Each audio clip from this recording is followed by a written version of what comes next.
Donc, troisième et dernière vidéo en toute simplicité de ce jour. Donc, nous sommes le mercredi 27 juillet 2022. Et comment bien réagir au moment opportun. La vie nous met face à des choix et il faut faire des bons choix. En tout cas, il faut faire des choix qui nous correspondent, qui sont conformes à nos principes et à nos valeurs. Ces trois jeunes hommes ont fait un choix qui correspondait à leurs principes et à leurs valeurs. Et je pense que les scénarios qui sont donnés ne valorisent pas le courage dont ils ont fait preuve. Ça fait passer derrière le terme RICS une impression en fait de bagarre entre jeunes.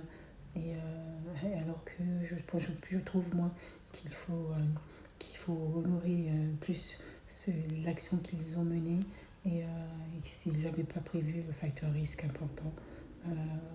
Et donc voilà. Ça, c'est un autre titre. Et puis, on peut être aussi dans la part personnelle, être dans des situations où il faut réagir. On apprend une nouvelle et cette nouvelle en tout cas, nous bouleverse. Assez pour que ça perturbe tous nos fonctionnements. Ça va être un homme ou une femme, voilà, qui découvre voilà, que son époux, son mari s'en va, un divorce. Ça va être des différents éléments de la vie. Ça va être la maladie. Voilà, pour une personne à qui on affirme qu'elle est malade. Et, et vous savez, les médecins, puis c'est toutes des variables selon les médecins, donnent une information. Et cette information-là, c'est au patient de l'assimiler.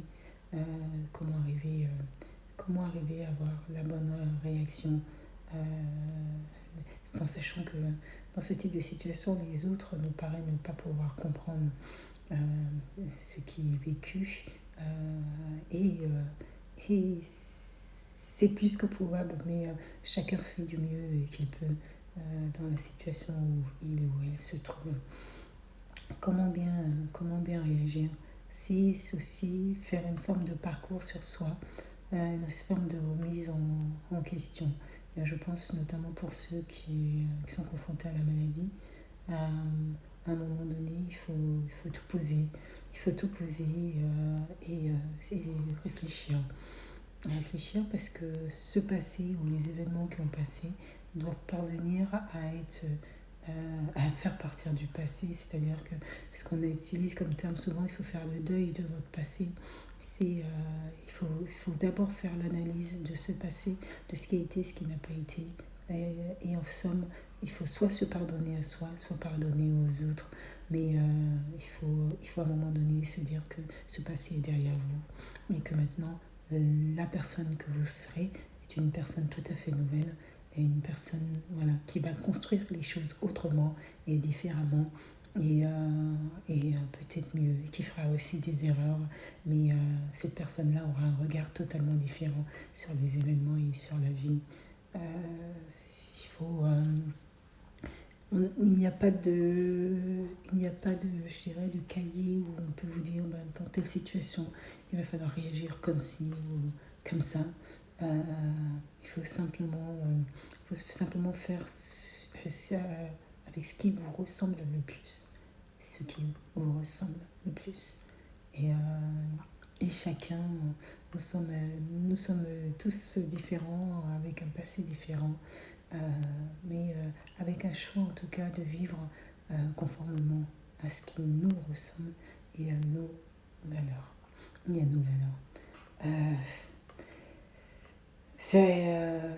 Pour ces trois jeunes hommes, voilà, je pense que les événements sont loin de se dérouler comme ce qui est affiché. Mais en tout cas, eux ont réagi comme il fallait le faire, mais ils n'ont pas pris en compte le facteur risque. Voilà. Sur ce, je vous souhaite une très bonne journée. N'oubliez pas, se laisser le temps du recul. Parce qu'une personne qui vous agresse cherche à provoquer une attitude qui vous sera nuisible parce que finalement ça va se retourner contre vous et ça donnera l'impression que c'est vous qui était au contraire l'agresseur ou l'offenseur ou l'offenseuse.